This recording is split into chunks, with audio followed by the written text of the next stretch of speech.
they're dominant. They're not necessarily bullies. They're dominant. But people are going to with three vasinganyanyi kutaura taura but vanoya chingoti bo vachinja topic. Kana vakanota ichinjike topic kuti kune vamwe vanhu vanotaurisa muno group tatoneta nawo takuzobuda izo. Usatomuza munhu anoti guys group rino rikaramba chida takuzobuda. It's a way of silencing you. And those people sometimes unogona kuvanzwa ivo vachida kutotonga nyika. Nyika toitonga. Uri kutadza kuweka in a group, WhatsApp group, asi uda unotonga nyika.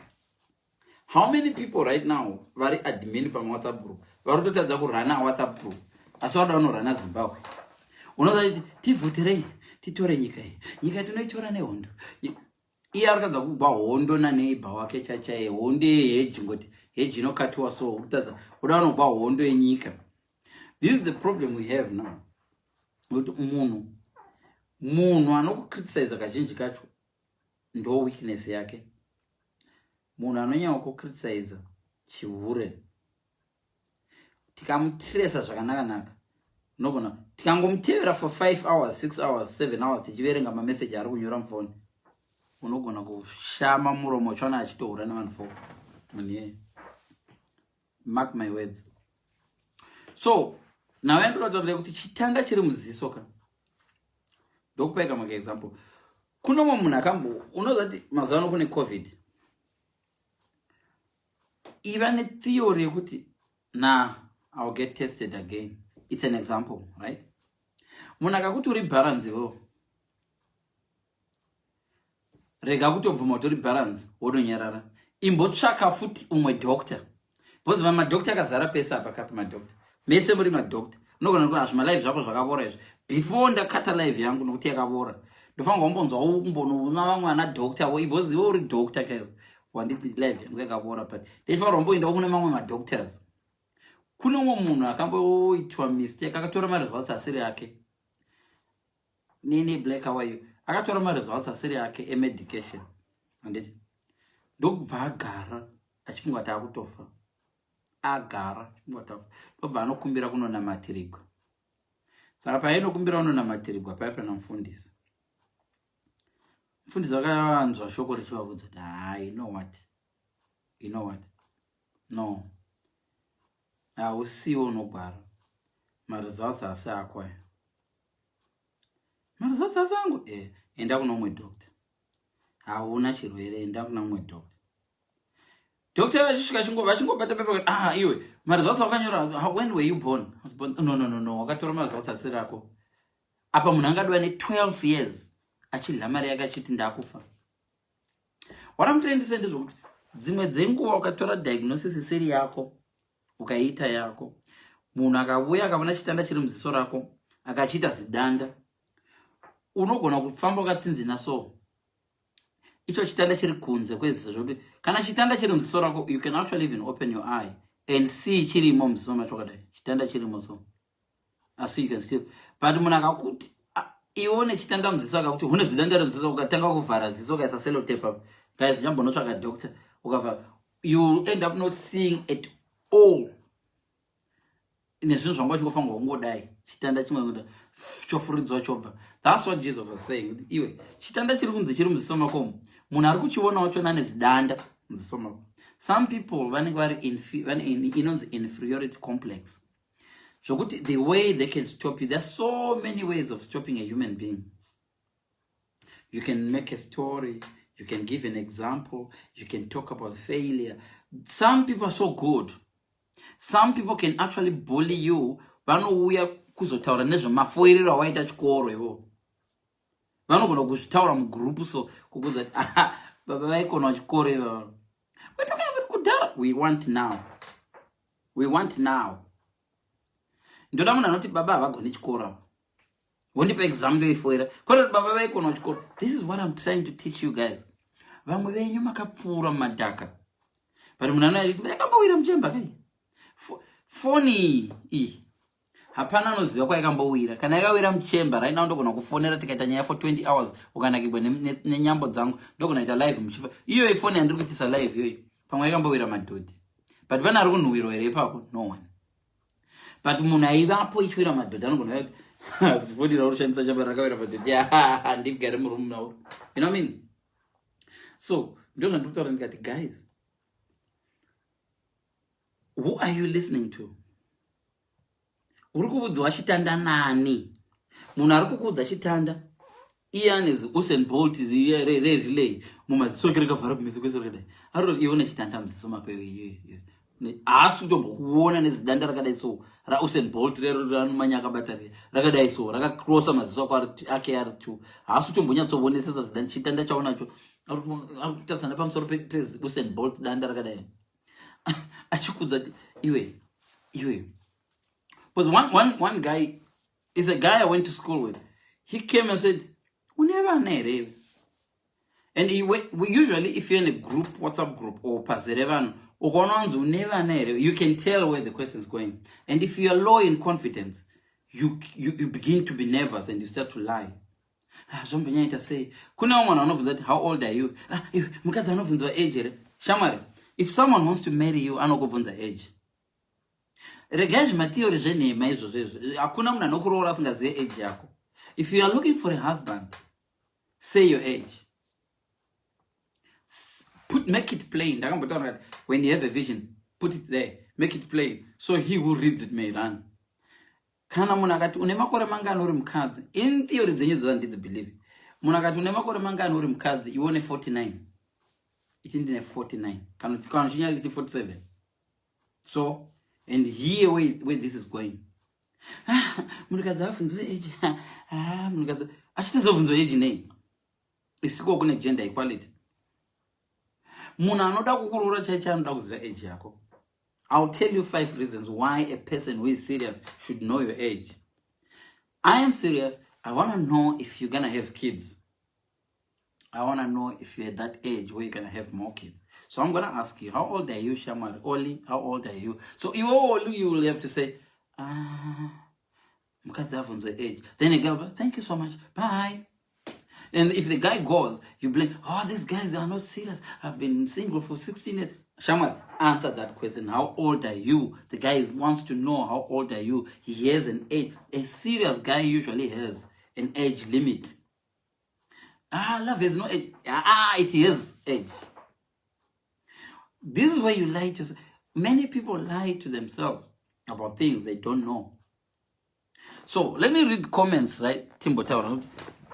A guy will come and ask you on Facebook. Right, Totangapana Nkoma Malvin, Kune and Dadari Kirero. So most of you guys will be like, you know. Yes, Usara Ramirevan. You can get people's advice. Vanagati, you're Gunyanya Kumadoro. Don't say Andira, no. Counter my beer or kuno, sure. No, didn't get Kumadoro. But don't let them control you. Guys, thank you for your advice. I'll think about it. Because ukanzi urukunya umadoro. Dora rire gusenge switch him against on the tree. But anchado midoro. Before you find out in 2 weeks time, was one abiyo kumadoro jazo kuti who doro ngondanda kukanga one 55 mabodoro. Whatever more alcoholic than. So win yourself. Vanakatunya kumadoro. Analyze. Why is he telling me this? Is he telling me this because he loves me? Or is he telling me this because he wants to intimidate me? Some people will tell you good advice. Not every good advice is good. Sometimes good advice can kill you. Good advice at the wrong time can kill you.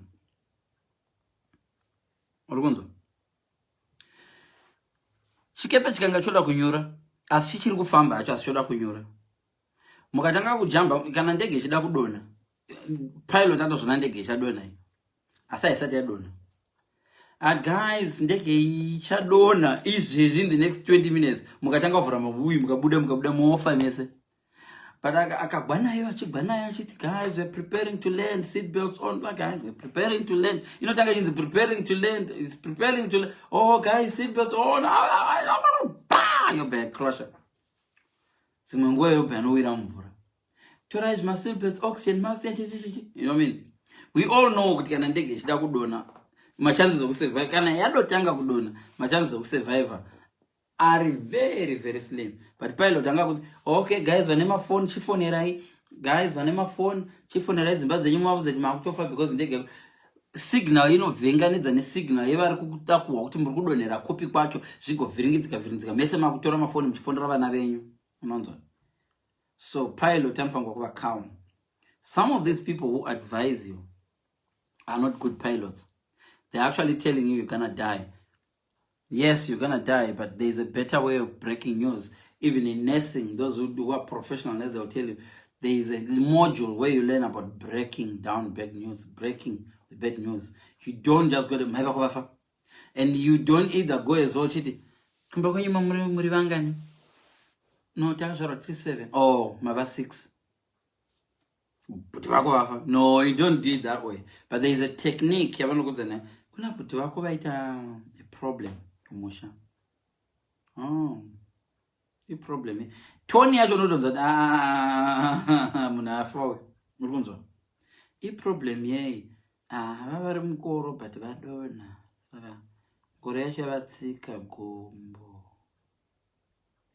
And if you're smart, is he okay? Did he make it though? Vakuhelpa kubreaka bad news.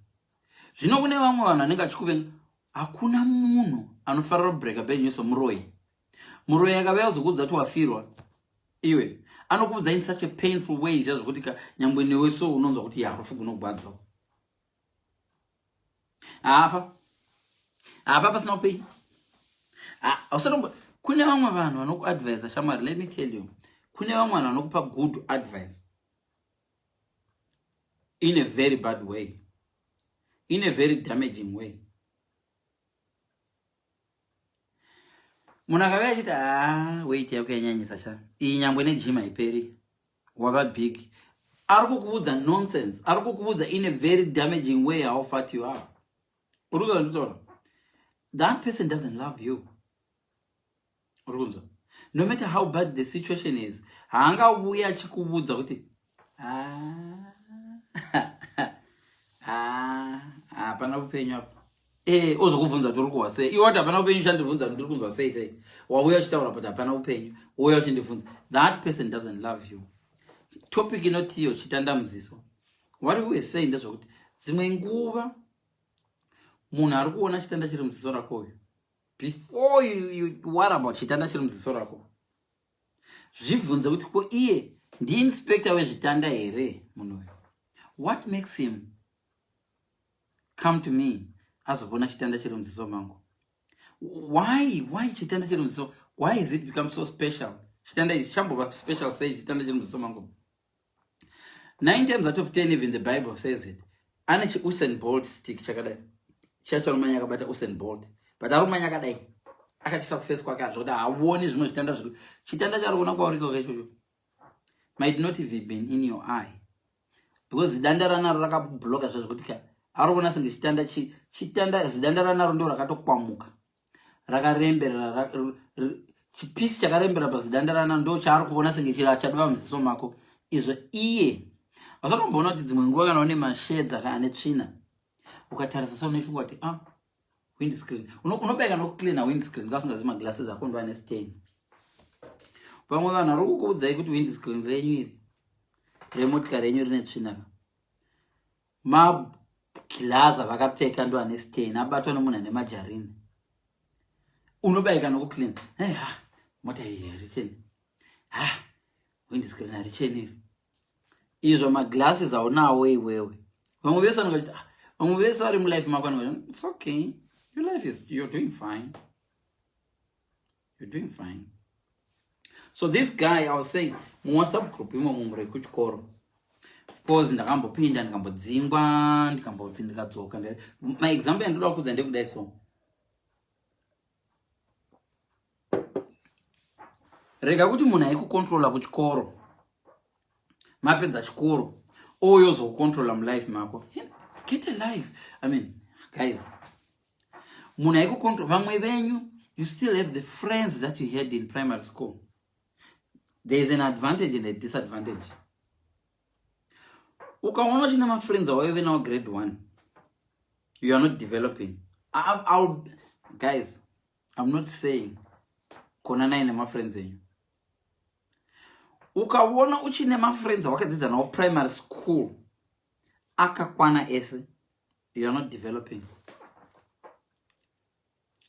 Nema hapana paunomboita friend yawakatanga naye primary school mugofa muchingori my best friend unless iri twin brother yako. Azviite my friends ako wakadzidza nawo takakura chiridza mombe sese. Ukatoona uri mukadzi ari marriage wakuda kudzokera kunodanana neboyfriend yawakadanana naye kuprimary, you are not developing. Ndatoramba.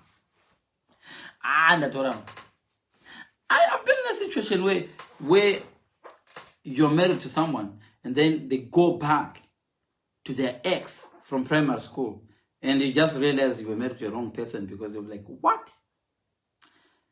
Oh, I'll upgrade him. Oh, he went. Stage yawaveyo zvino haufangi kunge uchicontroliwa nema-opinions evanhu vakadzidza navo. Yes, uri mu WhatsApp group. When you're in that WhatsApp group, gara WhatsApp group for fun. You are there for fun. Not to be controlled by people you went to school with. Listen, there's nothing wrong with going into a WhatsApp group. But ukawona wado kukontroliwa nevanhu vakadzidza navo. Vanozonditi ndakudada.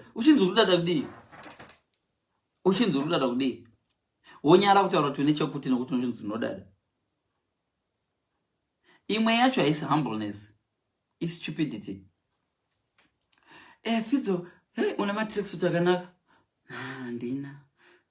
Ndosvika kuti mozondodada. Kanaka, thank you so much. Ndibvunze kwanotengwa ndokubudza ndokutengesa kana kuti ndotonotenga mamwe 4 different colors. Kusvika mazoti akashata and even mukati akashata ndoramba chitenga futi. Because you guys, some of you guys right now paugere baba. Unodone zvimwe zvinhu 3 zvauri kutoita so, not because you want, but because your friends from school or your friends, your neighbors or your mom, for someone from church, unotya kuti achazo hausati kana une zvinhu zviri kuitika mulife mako zvangu, but vanhu vagozoti kudii, vagondaita boyfriend ne 2 weeks idzodzo ndatoramba nemurume. Why not? Kana wasingle undazoridzikwa Peter, okay, come and date now. That's what you're waiting for. Shamwari, ukabuda marriage naso karogwa mangwana ndekwavo iyo. You are happy. Iwe shamwari, apana munhu anofanira kuzoita referee. Now you can start dating. So, a lot of you are in marriages that you are not happy and you're scared. Andakadzidza nawo akuti mukomana waidada naye uyoya kundozvazokuita. Why not? Jesu aifamba nevadzidzi vake akarangwa nomunhu aigara naye every day. Peter wakati the rock. I'll build a church. I'll build a church. You're the rock. Iwe Jesu. Nditaura mwana waMwari apa, nditaura iwo zvako musoro pangu. Nditaura Jesu akarambwa naPeter. Munhu akatora achiredza hove akauya naye akafamba naye akadorova munhu zheve ikabva nemunondo zheve ikabva. Jesu so achifamba naye so 30 minutes later Peter akati handimzivi. First wamuri kutaura handimziya. Iwo zosvika hako classmate Peter. So what I'm trying to say is that my fans muripo, my fans aripo, and I don't want to watch my live. I'm going my fans, and this is celebrity. If you want, you can call me that. But no, I take you as friends, because when I listen to you, as I speak to you, I learn also. I learn a lot about myself. I learn a lot about yourself through your behaviors, through your love and likes, through your comments, through your support. I learn a lot about myself. Ukaona vanhu 17 vachikuita kuti mere zenze. What more pakavea 1 million. What ukaona vanhu 1000 vachikuita kuti fungo to wapenga. What more kazotevekwa nenyika yese. Let's say wavamba mnangagwa. Unozvitira chinazvo. Zvinova nayo chitika naone vanhu 10,000 payawo pa Facebook apa. Umera zenze zvazvo kuzvidza celebrity utotanga kutobloka vanhu uchishauta Kokazonzwa minister, kokazonzwa vamunhu weOAU. So munhu usararamira umwe munhu. That's the other comment from imwe yachona timbona hanzi kuda kufadza vanhu. Yes, ndo zvandiri kutaura zvinhu zvazvo. Thank you so much ndilucia uyo. Metozela akararama ndiri kurehwa. Right. Zvikasinzi very true. Very true. Mr. Pangana. Mr. Pangana is always giving good advice. Very true. Especially if you share a business idea, Nemuna notanga kuza Dimitris of taking the idea, but as if I can wait at that business before, but anombo garatengesa must switch the home open. Yeah. This is a good one. Unozviziva kuti vanhu vese vakazodiscover America vakazodi kuti vadiscover America dzimwe dzaive nharo.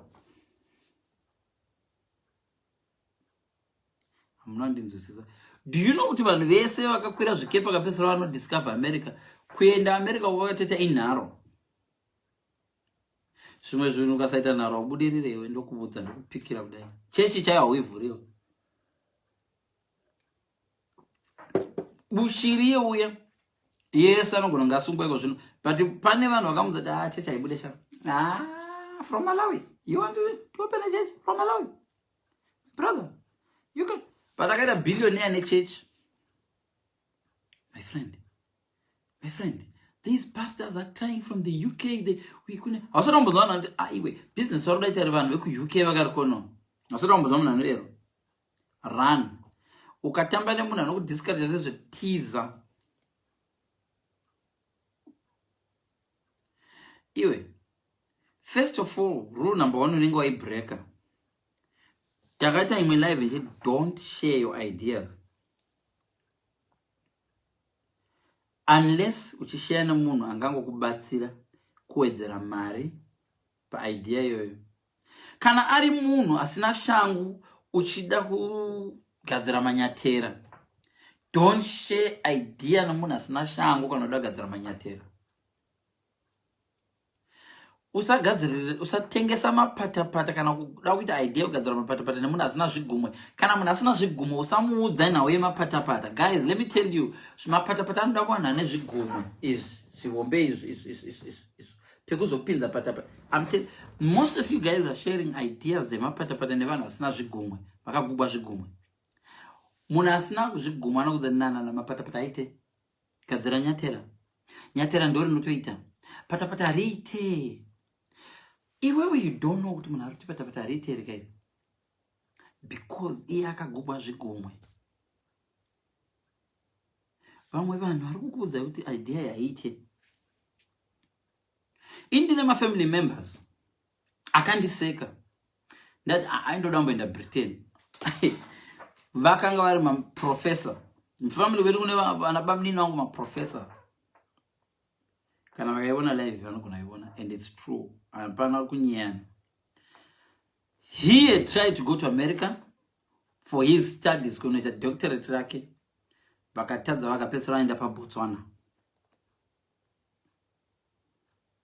Tried to go into Australia, tried to enter Canada, tried to enter America. Zvikaramba kuramba. Inini ndapedza form 4 ndine mudhadhadha wemasi netumabhiwo tushoma. Ndiri kutaura kuti bamnini ndafunga enda Britain. I still remember very well how much he loved. Tiri pamberi pekwa busy muzvishavani. That's how he loved. Like that. And indeed, I regretted sharing that idea. I had everything in plan, and I don't plan until she can see. I'm a professor. Ndakatadza kuenda. Ndikapezenda Botswana iurenda Britain. That's what he loved. That's what he said. And Joshua, everything he said made sense. Everything he said made sense at the time. And it still makes sense now. Kuti ukabona huni nyoro ichiramba kutemeka nebemba kuzoti danda rakaoma, it makes sense. But that's not how the world works.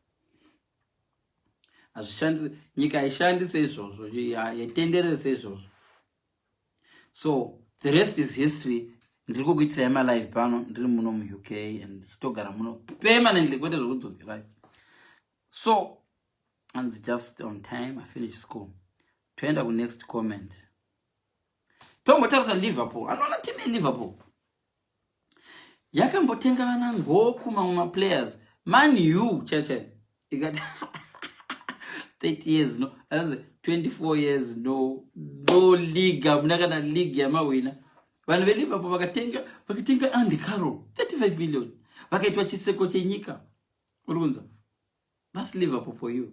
Avana but okay guys, let's quit. Man iri kurova vat apo man irova chiraka chasere nekusei vana Arsenal vachiwina vachipedza season vasinambodliwa.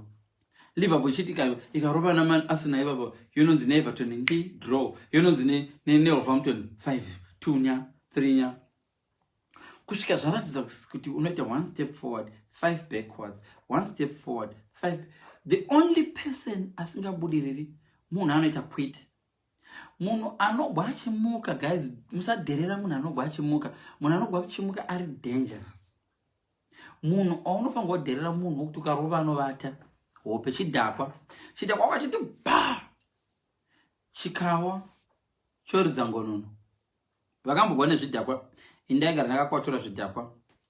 Uzi ndine pamuromo kabata ndimwe doro. So ndaenda kumabhawa okay bawa ye apa ndichitaura senge chidhakwa. Ende inini ndine face yokuti ka munhu wese even vari kuona malive vangu vazhinji munoda ndimamisa ipapo.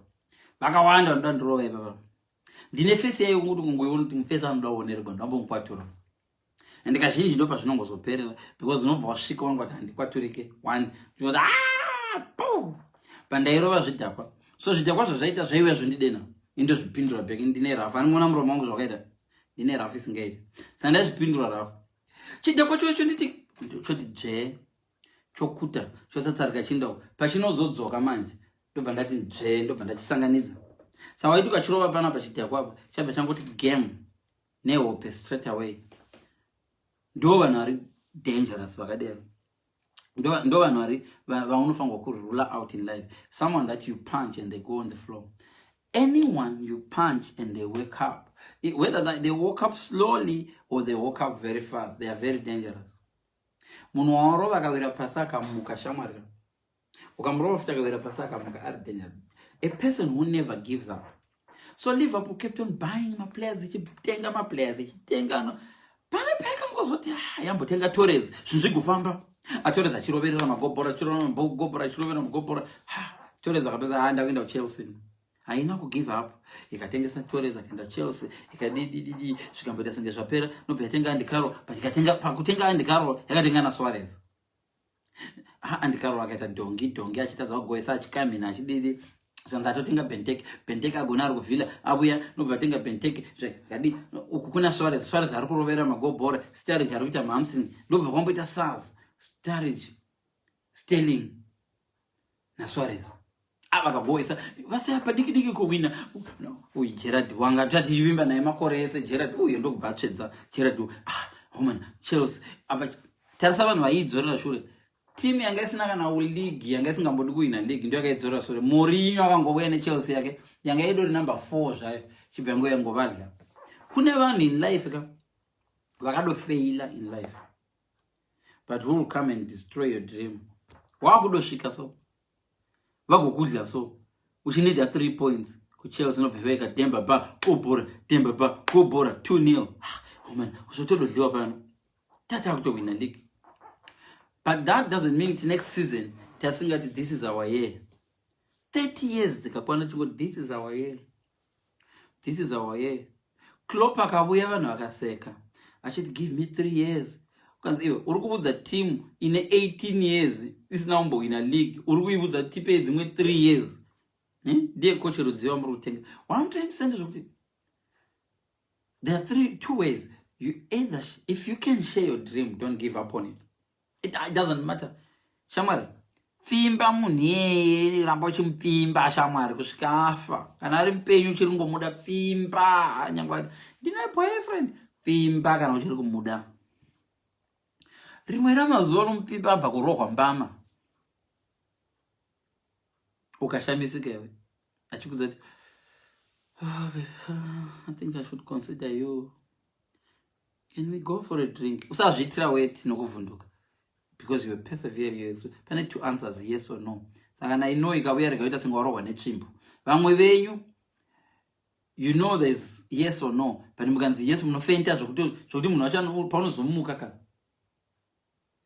Unonaenda. Wakafanira munhu ari kuda kunoudza munhu kuti wawina lottery. Leon, indanotiudzirawo zve-taps kuti awina lottery. Ndobva ndafenta. Awina mari 5 million. Oh. Inini ndiri kupangwa unoudza uye kuti awina lottery ndakufenta inini. Ndozvimwe zvamuri kuita izvo. So, I'm saying nini, chitanda chiri muziso ichocho. Icho chitanda chiri muziso icho. Chauri kuona icho.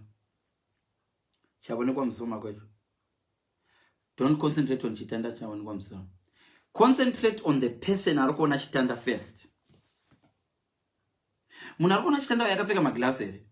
Kana asina kupfeka maglass, chii icho chiri kumberi kwake icho. Kuzvari zidanda wandakavhara kumeso achibona sei chitanda chiri muziso mangu. Then uzodai so. Wodai. Wotara une chitanda here zvamashoda. Achisi chitanda inongori tsiye yanga yapinda muziso iyi. Shandifuridzeo. Ende cheka munhu ari kukufuridza kuti haana mafufu echingwe here mumuromo make. Listen. Vamwe venyu munoenda kumunhu ari kumwa masese. Ndifuridzeo tsiye yanga pane munhu angaifunga ndine chitanda but ndine tsiye muziso mangu. Tsiye yafonyoka ikapinda mukati. So ndifuridzeo. Patiri kuudza munhu ari kumwa masese. Munhu ari kumwa masese kuti anifuridzeo ile. Obva cho masese ese patsiye pepe pane masese zvazvoti state yako iyo ya western ye uya munhu amboona chitanda muziso mako kuti ndakubudza kuti une chitanda kuti uchimutsanangura no achisi chitanda munhu wemasese angakonana ndakakudza kuti une chitanda. Stop talking to me. Hausana kumbona mumwe munhu okuti anokudza ndakakudza siyana nemurume uyu ukaramba. Ndakakudza siyana nemurume uyu ukaramba. You never listen to me. But you wanonyatsozati problem asi murume uyu. Problem asi murume uyu. Yes, murume uyu anogona ngane record yake yekuabuse vakadzika. But the problem, vamwe venyu abuse dzamunadzedzika. Yes, tinozviziva varume vari kuabuse, vakadzi vari kuabuse.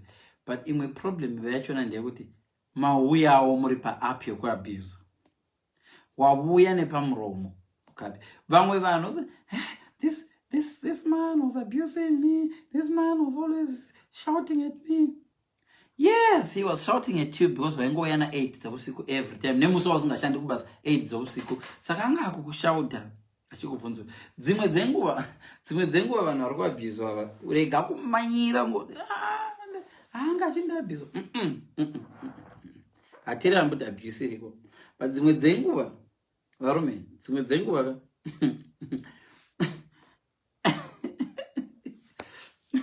dzimwe dzenguva vanhu vari tiri kuabhizwa vaka vane app yacho yekuabhizwa.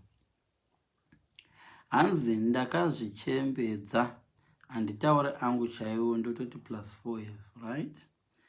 Ini ndotogara ndakazvichembedza. Okay, ndogara ndakazvichembedza. Tachitaura zvemakore pepe. Now listen guys, if a guy wants to marry you, he'll ask you awkward questions. You are calling those questions awkward, and they are awkward to you. But to someone who wants to marry you, they are very serious questions. Imimi manje ndo questions amunovenga iwayo. Questions amunoda ndekuti, do you want to go out for a drink? That guy is so sweet, and let's go out for a drink. No, hadi kukuroora uyu. Arikuda kuti umwe doro dhakwa goku. Muna anokubvunza nezvamai vako on a first date. That guy was so boring. Amunobvunza ndiye munhu arikuda kukuroora manje. Arikuda kuziva kwaari kuroorera kuti kwakamira sei, mune hunhu hwakaita sei. This is the problem. Sometimes marasika zvazvokutika vanhu vanorasika muupenyu zvokutorasika zvazvokutika kana rodhi riri right ikabuya so inoluka like yakabhenda iyo iriyo rodhi riri right. Unozoti ukanyatsorasika chokuzvokurasika chazvezvo kunhu kwanofanirwa kuenda kunopedzisira kwakuluka tangika kusango. Ndo zvakaita vanhu vazhinji. chitanda chiri muziso mako chikahighlightwa nomwe munhu so akauya akati mira ndifurudze chitanda chiri muziso rako iye amwa masese akawedzera chitanda masese pamusoro pechitanda chiri muziso akati masese akabuya muziso rako unoita bofu bofu bofu bofu. Pamwe vanhu vanouya kuzobvisa chitanda chiri muziso mako neburimbo vanenge vane chewinga mumuromo dai bvisa chitanda chiri woti choita zviballoons woti wachifurudza balloon roba rati bha pamaziso ako zvoba zvanamira dai ubva wasara uri blind. He was trying to help me. He's a very nice guy. He's not. He's not. This guy is not trying to help you at all. Hakuna munhu anokubatsira sezvo. Hakuna munhu anokubatsira achizofuridza muziso mako yamwa masese. Hakuna. Munhu amwa masese anokudza mira ndibotsenga gavi uko. Otsenga gavi. Omwa mvura. Omwa mvura. Ochukuchidzisa. Osvipa. Ozvifuridza. Achifuridza muruoko rwake kuti aone muri kubuda masese here. Odai rurimi rwake. Achiklina rurimi rwake. But mira ndinokwesha mazino. Yes, it's taking too long. Don't be impatient. Kurumidza shandi kugwadzo. No. Mira brush my teeth. Sha, haundifaririwo. Umbono brush my teeth. This guy aruzatanga chimwa masese. Anda uzokufuriridza muziso asina masese. It's taking long, but it's a very good method. Zvino imimi nemashortcut ei. Business rangu remapatapata. Wewo zvozotraya patapata rangu. Urutraya munhu. Mapatapata anonzi maflip-flops. Nateo mapatapata. Urikudana munhu asina zvigumwe. Wewo zotraya mapatapata angu. Obva apinza so zigumbo rake riri. Design rudziko iyoyi. Naiwe. Zvotengwa nani izvi. Wagadzira mapatapata ari ball. But munhu arikuda kutraya mapatapata ako aya. See you the right customer. Kana uchida kutesta chikepe, hauchidrive mucity center. Kana wagadzira chikepe chako, uchida kuchitesta, hauende nacho mudeep sea, unoenda nacho pamuswimming pool chaimo. Ungoona kuti achinyurere muswimming pool. Muchikada kunyura muswimming pool, you don't panic. You will recover your chikepe and you won't die. You will just swim to the edge. Problem imwe tinayo vanhu tinoti tagadzira chikepe toda kuti handei nacho woenda deep Kariba dam pakati if you want to experiment nechikepe chausina choshata chigotanga kunyura ipapo kusima haugoni. Why am I giving you this example? This example ndiri kukupai because ndinozama kuudza kuti you know what, sometimes you do very well, you want a design yako, you try your business, but wotora business rako woenda naro ku wrong wonorivhurira mumbare usina security, usina makey epagedhe paunongoti gani mbonoenda hauna chero toilet. Guys, umwe ngasara akarinda panapo ndipo noita wana shangu dzese dzakabiwa.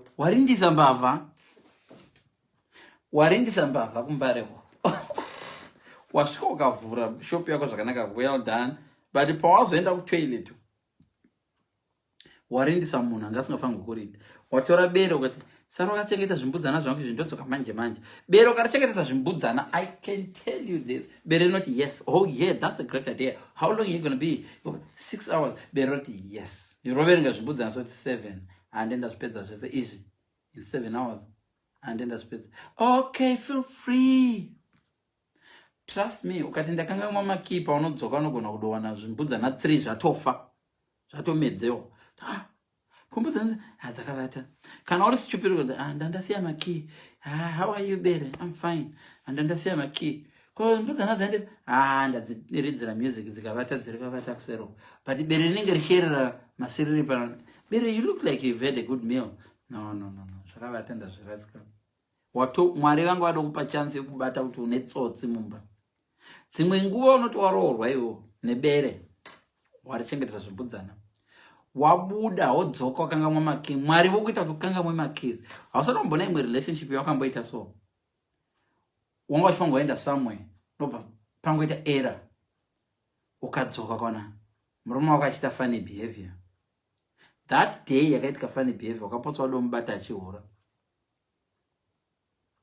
wakapasa kudomubata achiura iye akabva zati oh saka munhu uyu akaenda kubasa anokwanisa kumbodzoka by accident shit ndapasa ndabakwa hey yanga iri disaster ndapasa ndabata wasatombozvinotisa aiya mwari vanongatokupa opportunity yekuti dzoka uone zvimwe zvimbudzana zvatodyiwapo bere ndandasiya maki uyana maki yangu kugedhe dzokera mumba unogugudza uone bere akagara pasofa kuti ari kuona tv here kuti ari kudya zvimbudzana denonga uya ukanyangira ukapinda mumba wedu kunoona bere richidya zvimbudzana zvako bere ndakuchengetesa bere wangu andiona ndandasiya makezi no wotodana polisi zvima example zvandokupa izvi zvinoda kuti wagara wega wozvisa soro makuti what is Leon trying to say pazvima live zvake izvi kuti chitanda chiri muziso. But what's really chitanda chiri muziso? Ndataura ndikati kugroup rechikoro ndaiva. The same people who used to bully you at school, they can't bully you nemambama iko zvino. But on social media, if you check their characteristics, they can bully you on social media, direct or indirect. Like we can. Hausara mbona munhu une vanhu 14 so anouya aponyora hezvo. Kozvari kuti live navanhu 14 naiwe. Hausara mbona munhu anodero. Amusati mambona munhu anoti anouya pa live pako soti 15 people. What are you doing the 15 people? Iye akaita live vamwane 2 unomona nevanhu 2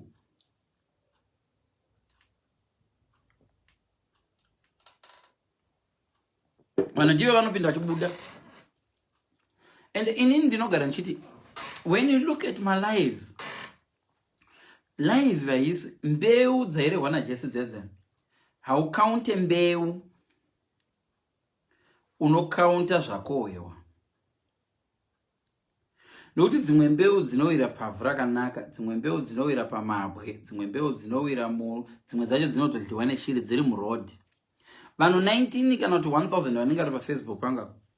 Vamwe vanongoti vachiona maziso angu so vobva kuti wow, he's got big eyes. I like those big eyes. Pandongoti but I don't like his voice. Vati 18 wanabva. Umoti kogera rudziko ikoko maiwe tochicho maiwe hezvo kuchi but ataura zvine musoro waita 19 mfeso uyu ari fine mfeso uyu obva ataura nomoti guys hande kulive yako ke hande vava 15 andiri kuita 20 vava 15 vamwe vouya voti mbodi chatova tapiko tingotandira paFacebook pane chimwe chinhu chiri palive yavone obva atega mafriends ake woteerera chokuti I like his cap kuti kuseya asina ndokugara ndimona ane cap asi ane zigomba panapa ane mhanza inosvika kuno voita spekula tirambe tiri palive tivone kuti mhanza iyi anobvisa cap sera waita live kusvika yapera 3 hours uchingoti nemafans izvo vakamirira kutobvisa capes vangoona mhanza vabva vareni pavanongobvisa capes ona wane 2 people wane 2 people. So ndo mbeu dzedze dzakamboti kure dzikazokura muminzwa dzikadidididi ndo mbeu dzachona idzodzo. Then kuna umwe munhu anongoti every time paunoita live anogara akabata shaya so ane kabhuku achinyora manotes. Imbeu iri mumvura rakanaka iro ichinyora manotes. And it becomes your fun. That person dzimwe nguva anoti achiona live yako so ona there are times vandoona live yangu yakasharewa 75 times.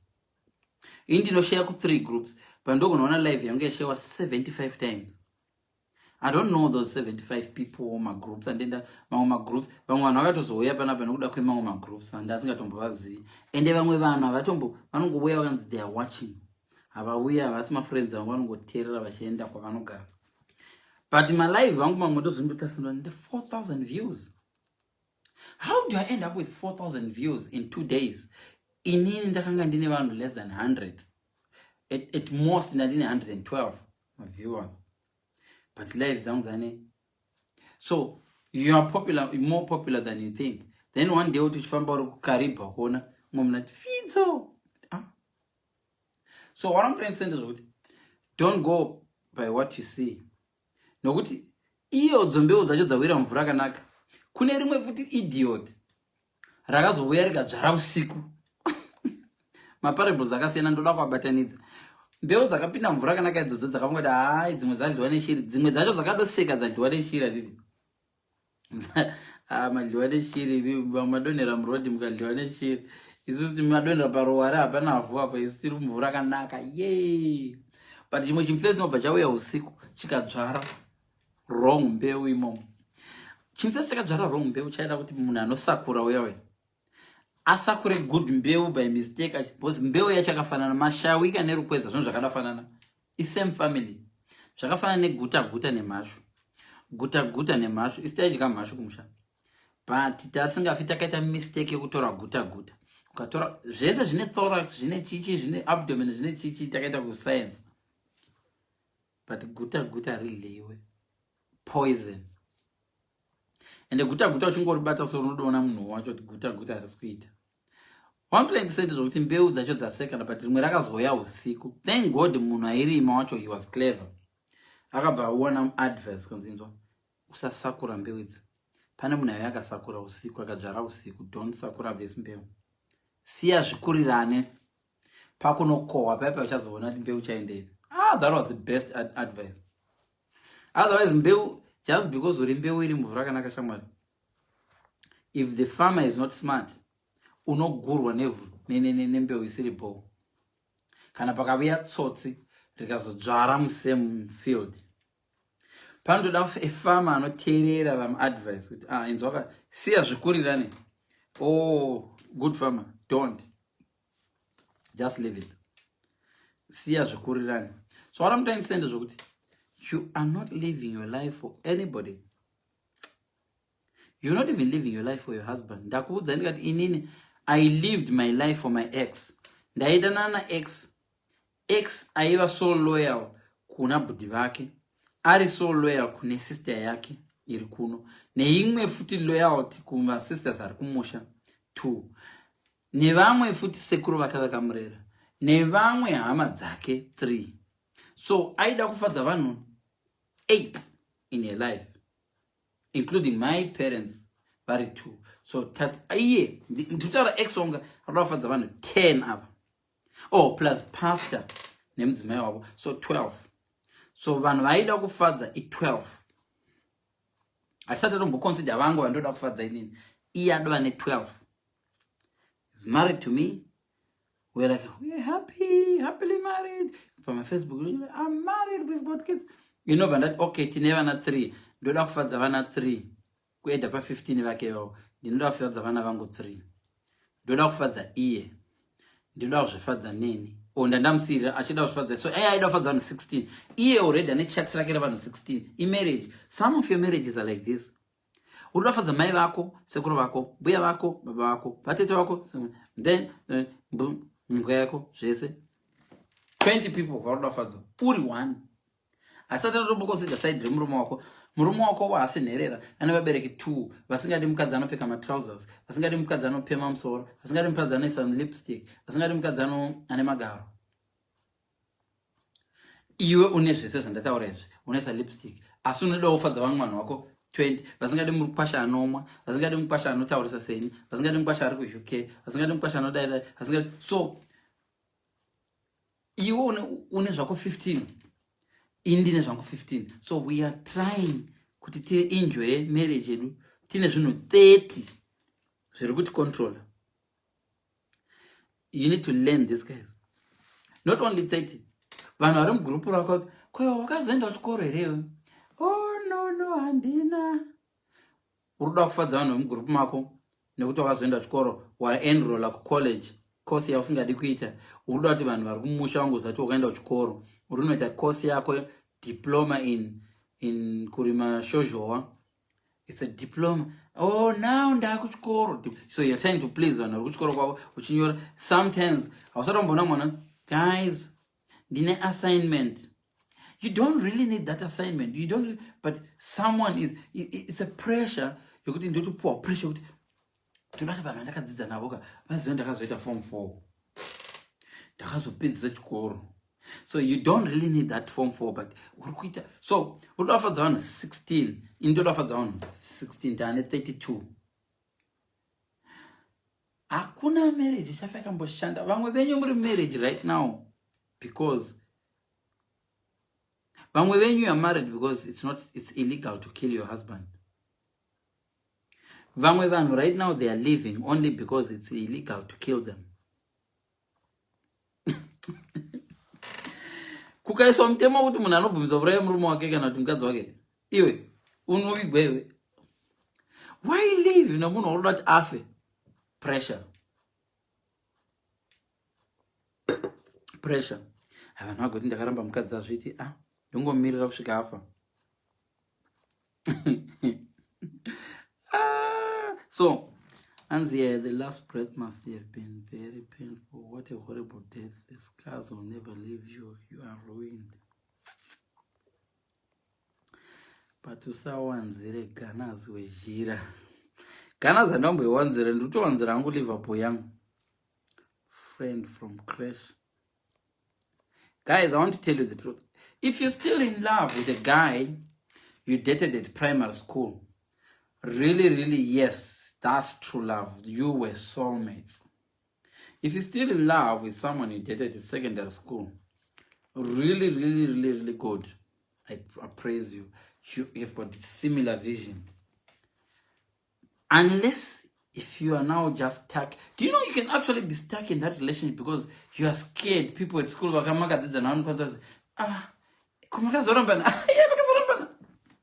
do you know what unogara nemunhu forever iwo usingamudi just because unotya kuti vanhu kuchikoro kwako vaikuziva muchipengesana muri mudriveway vanhu vagoti zvakazorambana ka aninaniko vavatadana unozati telefone 4 pepe vakazorambana. Do you know what vamwe vanhu you're only married because someone is so scared about the reaction that people give. And I want to give Benz the boy I liked in grade 3. That boy you liked in grade 3, Shamara, ukaona ndevu dzava nadzo so. Ukaona face yake unoramba yotoka. Unozoona munongedza negumbo wakunyara yo ndakadzidza naye. Enda pa profile yake one munhu wakadzidza naye grade 3. Why did they, your schoolmates, do to you? No, they didn't do much. All I was just saying, I went into that group and we were just talking, Momo. But somehow, the people who were powerful back then, when I say powerful, I mean the people who were kind of bullies. But we didn't know that they were bullies. Sometimes the bullies will use opinions. They will call that opinions, but Arimapfumo.